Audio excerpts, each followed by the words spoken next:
안녕하세요. 사랑하는 성도님, 창조의 주님이 우리와 함께 하십니다. 우리와 함께 하시는 주님을 찬양합니다. 기도합시다. 생명의 주님, 감사합니다. 주님의 은혜로 희망찬 새해를 맞이하였습니다. 이렇게 새해를 맞이하며 저희들은 생명의 주인이신 하나님, 창조의 하나님, 놀라운 은혜의 하나님을 찬양하며 감사와 영광을 돌립니다. 저희들의 생명의 근원이 되시며 죽음에서 영원한 생명과 빛의 길로 구원하여 주시고 인도하여 주시는 새로운 창조의 하나님, 그 은혜를 감사드립니다. 오늘도 저희들은 생명의 주님의 그 말씀, 생명의 말씀 앞에 서서 새로운 해를 말씀과 기도로 시작합니다. 올해도 하나님의 말씀 붙잡고 오직 말씀 의지하고 오직 말씀 순종하고 하나님의 마음과 뜻을 구하며 나아갈 수 있도록 성령님 함께하여 주시옵소서. 매일매일 주님의 말씀 앞에 무릎을 꿇게 하시고 마음을 활짝 열어 주님의 말씀을 간절히 사모하며 기쁨으로 받아 승리하는 저희가 되게 하여 주시옵소서. 오늘도 주실 말씀을 기대하며 주님의 음성을 기다립니다. 성령님 이 시간 오셔서 저의 마음을 열어주시고 저의 눈을 열어주시고 저의 귀를 열어주시고 진리의 말씀으로 흠뻑 적셔 주시옵소서. 예수님 이름으로 기도합니다. 아멘. 네, 오늘 말씀은 창세기 1장 1절에서 13절입니다. 태초에 하나님이 천지를 창조하시니라.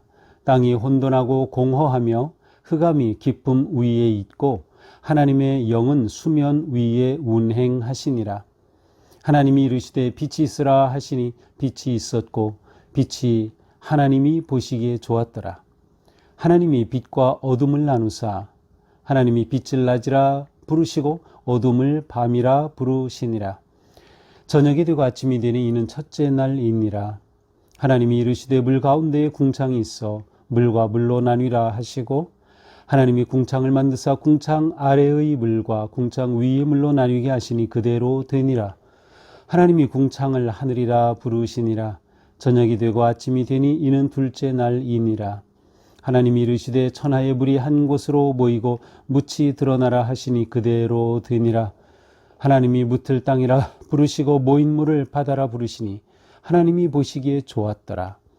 하나님이 이르시되 땅은 풀과 씨 맺는 채소와 각기 종류대로 씨 가진 열매 맺는 나무를 내라 하시니 그대로 되어 땅이 풀과 각기 종류대로 씨 맺는 채소와 각기 종류대로 씨 가진 열매 맺는 나무를 내니 하나님이 보시기에 좋았더라. 저녁이 되고 아침이 되니 이는 셋째 날이니라. 아멘.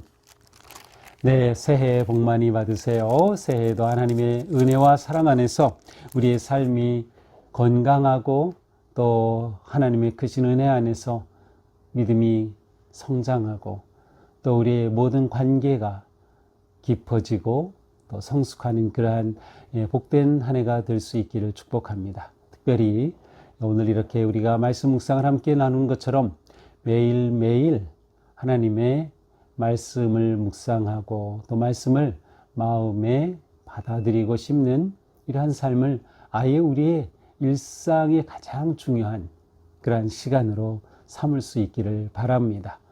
올 1년 내내 계속해서 말씀으로 세워져 갈 때 우리의 믿음이 더욱더 든든하게 또 건강하게 깊어지며 또 어떤 상황에서도 말씀으로 승리하게 되는 우리 모두가 될 수 있기를 주님의 이름으로 축복합니다. 자, 오늘부터 우리는 창세기를 보게 됩니다. 창세기는 우리가 잘 알듯이 성경의 맨 첫 번 나오는 책이죠. 창세기라고 하는 이 제목은 원래는 브레시트라고 하는 그러한 단어에서 왔는데 태초에라고 하는 뜻이에요. 태초에. 사실 이 태초라고 하는 것은 우리가 생각할 수 없는 그러한 의미의 단어입니다. 우리가 태초를 이해할 수는 없어요. 하지만 시간을 시작하신 하나님이 그렇게 시작하시는 그때입니다. 태초에로 시작되는 창세기를 통해서 우리는 하나님이 어떠한 분이신가를 알 수 있고요. 이 땅에 존재하는 그러한 모든 것, 생명과 생물, 더 나아가 사물이 어떻게 존재하게 되었는지 그 존재의 근원을 밝히 알 수 있습니다. 원래 이 창세기라고 하는 이 단어가 이제 영어로는 제너시스라고 하는데 원래 이것은 70인역으로 번역된 그러한 성경에서 창세기를 게네세오스라고 번역하면서 이제 영어가 이것을 그대로 이제 따라온 것이죠. 이것은 우리의 성경 제목 창세기처럼 어떠한 그 새로운 시작과 창조를 의미하는 것이기도 합니다. 자, 창세기는 누가 기록하였을까요? 사실 정확히 누가 기록했다라고 하는 기록은 없어요. 그렇지만 우리는 전통적으로 창세기, 출애굽기, 레위기, 민수기, 신명기 성경 맨 앞에 있는 5권을 이제 모세 오경이라고 부르면서 그 기록을 모세에게로 돌립니다. 그래서 모세가 기록했을 것이다. 하지만 모세가 기록했다면 모세 당시에 그때로 거슬러 올라가겠죠. 그때는 주전 약 1400년, 이것은 이제 이스라엘 백성들이 출애굽하는 그때와 관련이 되겠죠. 그때를 계산하면 주전 약 1400년경이 되는데, 그럼 모세가 기록했다면 이제 그때 기록한 것이겠죠. 하지만 이것은 모세가 하나님께서 주신 말씀을 직접 기록한 것인지 아니면 모세가 이렇게 기록하기 전에 전해져 내려오는 하나님에 관한 그러한 구전의 내용들이 있었는지 생각해 볼 필요가 있겠죠. 그렇죠. 이미 모세 전에도 이미 우리가 창세기에서 이제 보게 되겠지만 믿음의 선조들이 있었어요. 그 선조들의 뒤를 이어 대를 내려오다가 바로 모세 때의 출애굽의 역사가 일어난다면 하나님에 관한 이러한 모든 내용들은 이미 믿음의 조상들의 때에 일어났던 일이며 창세기는 그 전의 역사의 시작의 이야기이며 따라서 이것은 전해져 내려오는 믿음의 이야기였음을 우리는 생각해 볼 수 있습니다. 아마도 모세는 시내 산에서 하나님의 계명을 받기도 했죠. 그래서 모세가 시내 산에 있으면서 기록한 것이 아닐까라고 추정을 하지만 정확히 어디에서 기록했는지를 딱 특정하기는 어려운 일입니다. 창세기를 통해서 우리에게 시작, 창조, 언약, 또한 하나님께서 대를 이어 특별히 아브라함의 택하심을 통해서 이루어 가시는 그러한 하나님의 놀라운 언약의 계보 등을 우리는 볼 수 있습니다. 창세기는 1장부터 50장까지 되어 있는데요. 1장부터 11장까지는 태고의 역사를 의미하는 태고사라고도 말하고요. 때로는 원역사, 역사의 이전의 역사, 이런 식으로 원역사라고 표현하기도 합니다. 자, 12장부터 마지막까지는 사실 아브라함을 택하시는 이야기로부터 시작해서 요셉의 마지막과 선조들의 마지막 믿음의 그러한 선조들의 마지막에 요셉이 이르는 그 과정을 기록하고 있어요. 그래서 아브라함, 이삭, 야곱, 요셉에 이르는 그러한 족장들의 역사가 이제 후반부에는 기록되어 있습니다.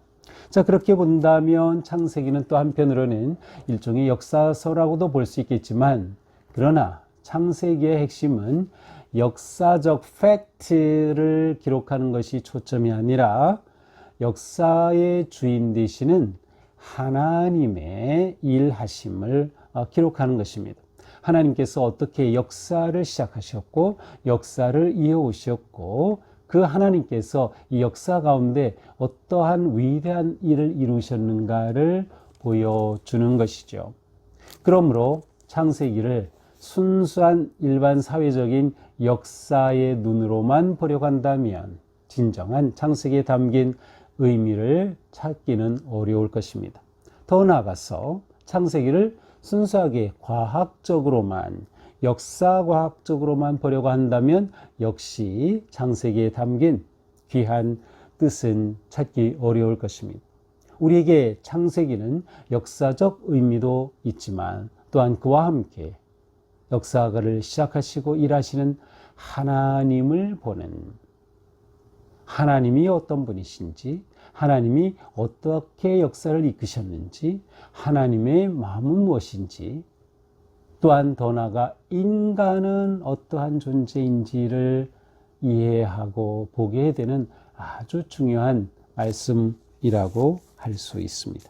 자, 오늘부터 우리는 창세기의 말씀을 계속해서 이제 보게 되겠습니다. 자, 오늘 우리는 1장 1절에서 13절까지 이제 보게 되는데요.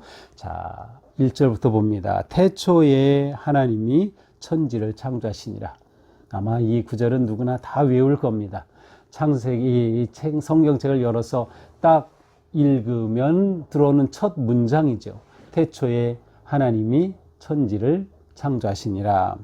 자, 이 5단어로 구성되어 있는 첫 번째 문장입니다.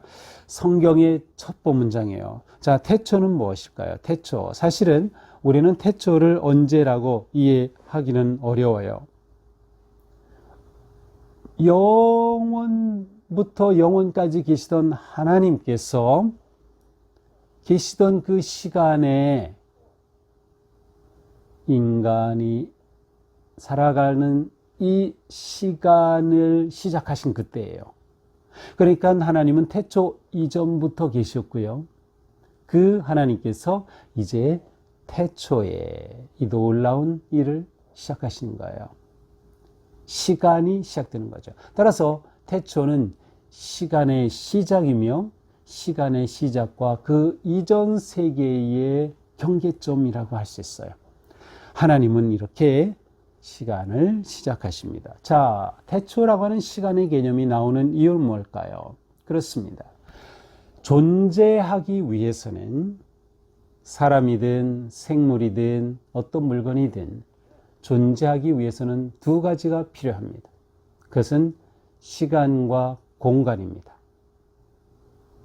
따라서 시간은 존재를 위해 하나님께서 시작하신 아주 중요한 출발이 되는 거죠. 바로 그것이 태초입니다. 이렇게 하나님은 시간을 시작하시면서 이제 창조의 놀라운 일을 하시는 거죠. 태초에 하나님이 천지를 창조하시니라. 자, 여기서 하나님이라고 하는 단어는 엘로힘이라는 단어입니다. 문법적으로는 복수 개념이에요. 신들이라는 그러한 복수 개념인데 이것은 하나님이 복수라는 개념으로 해석하는 분들은 이 속에 삼위일체 하나님의 의미가 담겨 있다라고 해석하기도 하고요.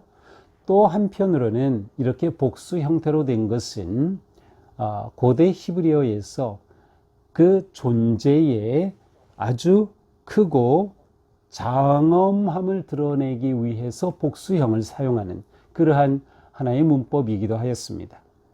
따라서 이것은 이 두 가지 의미를 다 포함한다고 할 수 있겠어요. 하나님이 천지를 창조하시니라. 하늘과 땅을 창조하셨다. 자, 창조라고 하는 단어는 바라라고 하는 단어인데 이 단어는 하나님께서 하실 때에 사용되는 단어입니다.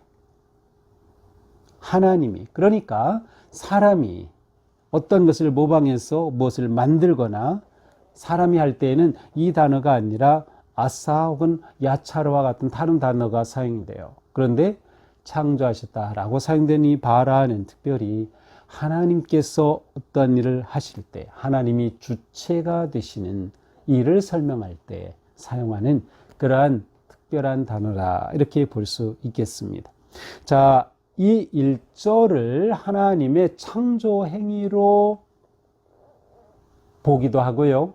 아니면 2절부터 나오는 창조 이야기의 서문으로 보기도 합니다. 자, 서문으로 본다면 태초에 하나님이 천지를 창조하셨습니다.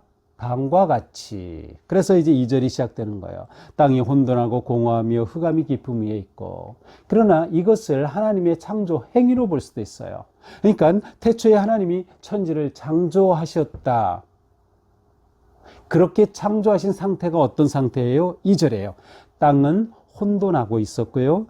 공허하며 흑암이 깊음 위에 있었고 하나님의 영이 수면 위에 운행하셨다. 이것이 하나님이 태초에 창조하신 상태입니다.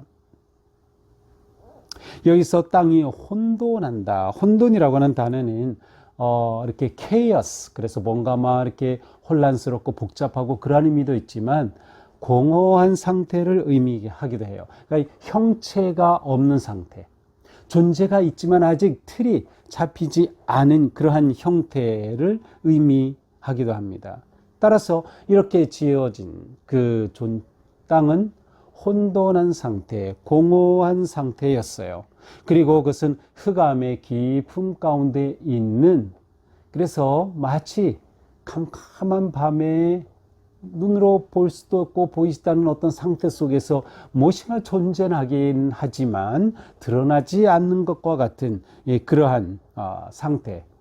따라서 1절을 창조행위로 본다면 하나님께서 창조하신 직후의 모습이 바로 2절인 거죠.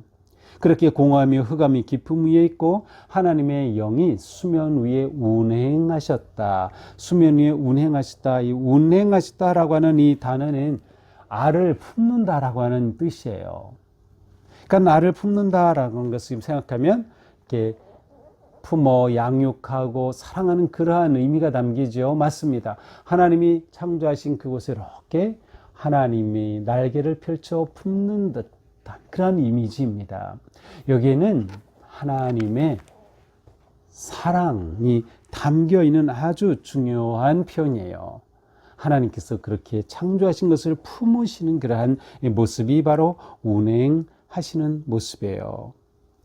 이러한 상태 속에서 3절 하나님이 이르시되 빛이 있으라 하시니 빛이 있었고, 자, 하나님께서 빛이 있어라 하시니 빛이 있었습니다. 이 빛을 보니 하나님 보시기에 너무나도 좋았습니다. 하나님이 보시기에 좋았더라. 오늘 본문에 이 표현이 반복적으로 나오죠. 하나님 보시기에 좋았더라. 하나님이 창조하신 세계는 아주 선한 세계였어요. 좋은 세상이에요. 하나님이 지으신 세상은 아름다운 세상이에요. 완전한 모습이에요. 바로 그것을 나타내는 거죠. 하나님 보시기에 좋았더라. 하나님 창조의 선함을 드러냅니다. 빛이 있다고 하면 이 빛의 양면성입니다. 빛 뒤는 어두운 것이죠. 어떻게 보면 빛의 양면성인데 하나님이 빛과 어둠을 나누셔서 이 빛을 낮이라 부르시고 어둠을 밤이라 부르십니다. 그리고 저녁이 되고 아침이 되니 이는 첫째 날이니라. 자, 첫째 날에 하나님이 어떻게 하셨어요? 빛을 만드신 거예요. 그리하여 낮과 밤이 생겨났어요. 자, 저녁이 되고 아침이 되었다라는 표현을 통해서 우리는 이미 빛이 있으라 할 때에 태양이 존재했음을 알 수 있어요. 왜냐하면 어둠과 아침과 낮, 저녁과 낮이 되는 그러한 변화의 기후의 변화일 수도 있고 상태의 변화일 수도 있고 그러한 모습을 보여주기 때문이죠. 자, 이러한 의미에서 이제 오늘 본문은 아닌데 내일 이제 14절에 보면 여기에 광명체를 하나님께서 지으셔요. 근데 이 의미상 보면 해와 달과 별들인데 이것을 보면 이미 빛 가운데 창조된 속에서 그렇게 질서를 형성하신 것이다 라고 우리는 볼 수 있습니다. 자, 이렇게 하여서 빛과 어둠이 시작이 됐어요. 시간이 시작이 되었고 공간이 준비된 것이죠. 그렇게 되면 이제 이곳에 하나님이 지으신 창조물들이 존재할 환경이 조성되고 있음을 우리는 볼 수 있습니다. 자, 저녁이 되고 아침이 되었다라고 하는 것을 단지 저녁이 시작해서 아침이 끝났다라고 보기보다는 하루의 시간이 지났음을 볼 수 있어요. 따라서 6절로 들어갈 때 하나님이 이르시되 그 앞에 저녁이 되며 5절에서 아침이 되었으니 그러므로 이제 아침에 하나님이 이르시되 이렇게 되는 거예요. 그래서 하루의 시작에 하나님께서 또 창조의 일을 하시는 모습을 보여줍니다. 하나님이 이르시되 물 가운데 궁창이 있어 물과 물로 나뉘라 하시고 하나님이 궁창을 만드사 궁창 아래의 물과 위의 물로 나뉘게 하시니 그대로 되니라. 하나님이 궁창을 하늘이라 부르시니라. 저녁이 되고 아침이 되니 둘째 날이니라. 자, 둘째 날에 하나님이 하신 것은 궁창을 만드신 거예요. 자, 궁창이란 개념도 우리가 그렇게 쉽게 이해할 수는 없는데 궁창이라고 하는 이 단어 자체는 이렇게 넓게 펴서 펼친다 그런 뜻이에요. 넓게 펴가지고 이렇게 아주 넓적하게 넓게 펼치는 또한 이 시대의 우주관을 표현하는 그러한 단어이기도 합니다. 그래서 이 시대의 우주관은 뭐예요? 하늘에서 비가 막 쏟아지고 번개치고 구름치고 하니까 하늘에 물이 크게 존재한다 이렇게 봤어요. 그런데 이것을 떠받치고 있는 그것이 바로 궁창입니다. 이것을 떠받치고 있는 거예요. 하나님께서 이 궁창의 물을 지금 다스리고 계시는 그러한 모습이죠. 그런데 궁창 위의 물과 아래의 물, 자, 비가 내리는 것을 보면 분명히 하늘에서 물이 내리니까 궁창 위에 물이 있어요. 그런데 이것이 떨어지지 않게 하나님께서 떠받치고 있는 어떤 그러한 모습, 그러한 구조입니다. 또 아래에도 물이 있죠. 이 땅에도. 그래서 궁창 위의 물과 아래의 물로서 나뉘어지는 그러한, 그래서 어떤 분들이 이것을 돔과 같이 이렇게 떠받치고 있는 그러한 이미지를 표현하는 것이다 라고 보기도 합니다. 여기서 중요한 것은 하나님께서 이렇게 모든 것들을 지탱하신다는 거예요. 하나님께서 이렇게 우주를 통치하고 계시다라고 하는 그러한 개념이 여기에 포함이 되어 있습니다. 이렇게 지탱하시는 하나님, 만약 하나님께서 이 지탱하신 것을 놔버리면 궁창의 물이 다 쏟아지고 엉망진창이 되어버리는 것이죠.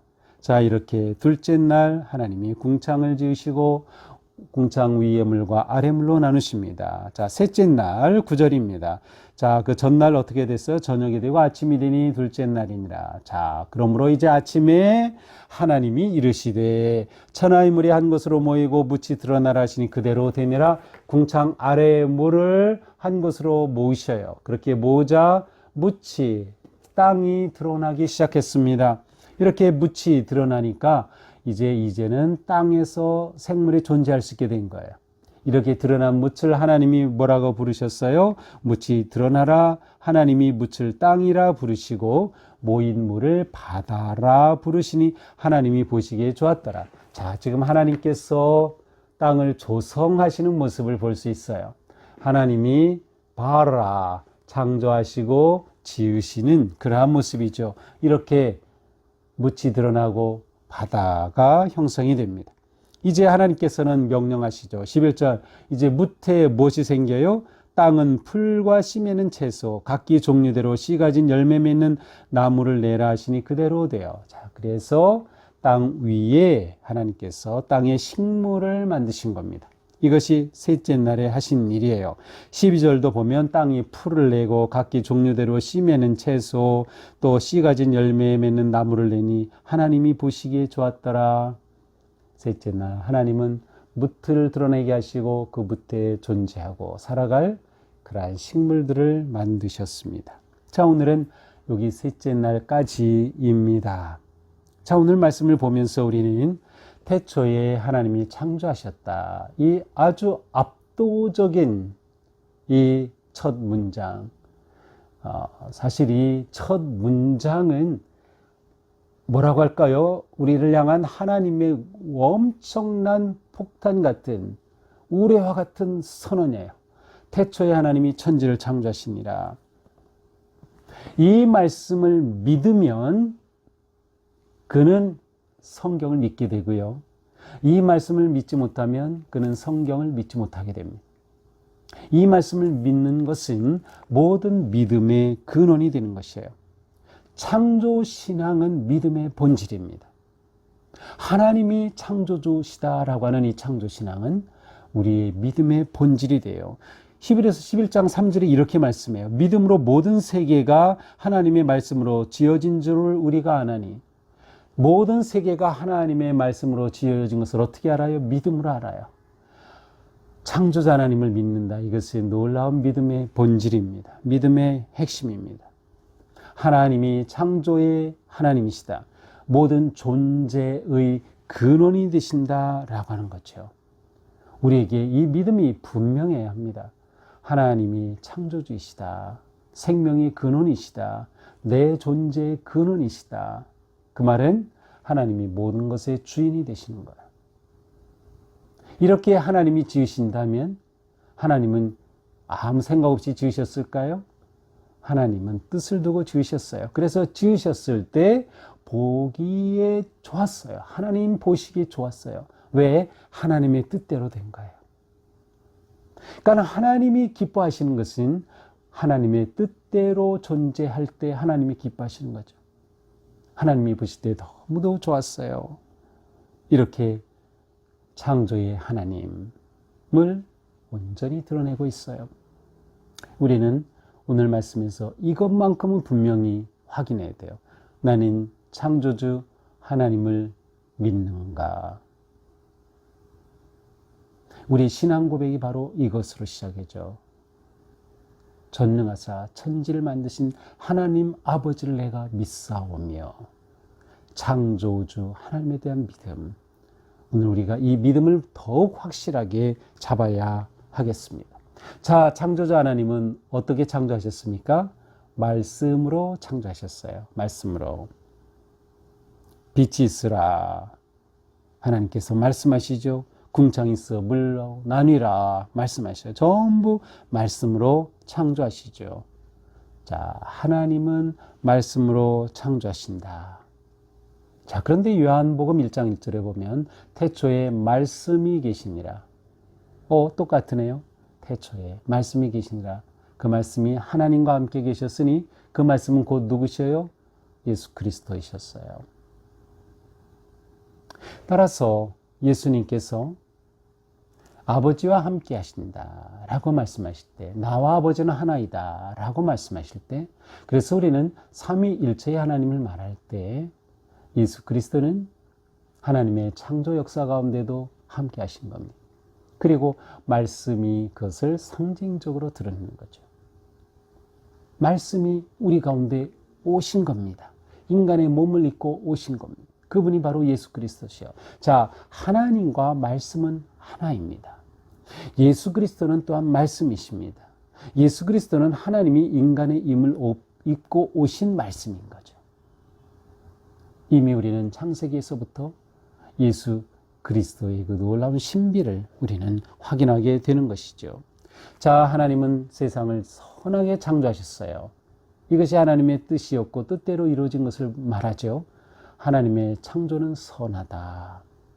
굿이라고 되어 있어요. 성경에. 아주 좋다. 하나님의 창조는 선하다. 그러나 이제 우리가 2장 이후로 내려가 보면 아담과 하와가 불순종함으로 선한 하나님의 창조 속에 죄가 들어왔어요. 그래서 그들이 죄 가운데 불순종으로 빠질 때 하나님의 진노가 임하죠. 굿뉴스로 시작이 됐어요. 배드뉴스가 왔어요.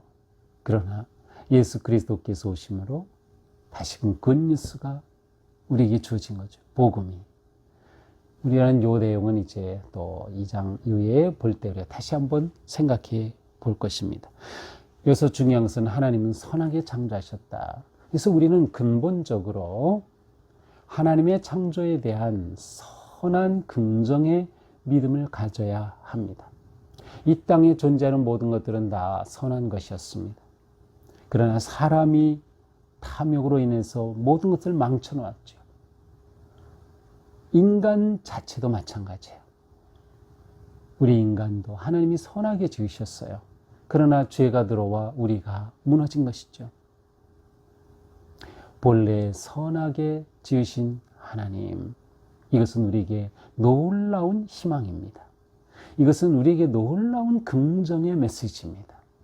하나님이 창조하신 세상은 선하다. 너도 하나님이 지으셨다. 너도 선한 존재다. 우리는 이러한 마음과 눈으로 세상을 보고 사람을 보고 사물을 볼 수 있어야 하는 거죠. 창조주 하나님의 마음과 눈으로 볼 수 있는 것 너무도 중요한 것입니다. 또한 하나님의 창조는 혼돈과 공허와 흑암 가운데서 점차로 질서를 잡아가는 모습을 보여주고 있습니다. 하나님의 창조는 질서가 잡히는, 질서 있는 창조였어요. 여기에는 어떤 갈등도 충돌도 없어요. 하나님은 질서의 하나님이시다. 하나님의 뜻대로 이루어지는 것이죠. 창조의 질서가 나타나는 거죠. 이것은 모든 것들이 존재하는 방식이기도 합니다. 그래서 우리가 바르게 살아가는 것은 하나님께서 우리를 지으신 창조의 질서를 따라 살아가는 것이기도 해요. 우리가 예수님을 믿고 말씀을 통해서 우리는 하나님의 이 질서를 찾고 그 길을 우리가 걸어가게 되는 것이죠. 또한 하나님께서는 운행하시니라 우리를 품으시고 온 우주 만물을 하나님께서는 품으심으로 사랑 가운데 천지를 지으시고 또 맨 마지막에는 사람을 지으시죠. 우리는 하나님의 사랑 안에 태어난 그러한 존재입니다. 더 나아가서 창조의 하나님은 지금도 우리 안에서 새롭게 일하시고 창조하신다라는 거죠. 우리 안에 성령의 능력을 통하여서 하나님의 강력한 창조의 은혜를 통하여 우리를 오늘도 새롭게 하셔요. 그래서 우리는 하나님 앞에 나와 구원을 받게 되고 치유하게 되고 회복하게 되고 새 창조의 은혜 가운데 거하게 되는 거죠. 우리는 새로운 피조물이 되는 것이에요. 이것이 예수 믿는 삶의 기쁨이고 예수 믿는 삶의 영광인 것이죠.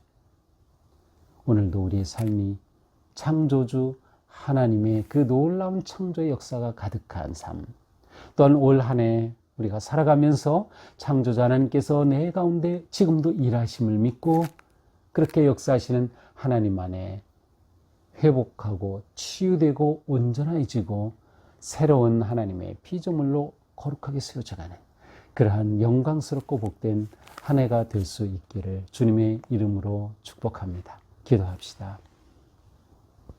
주님 감사합니다.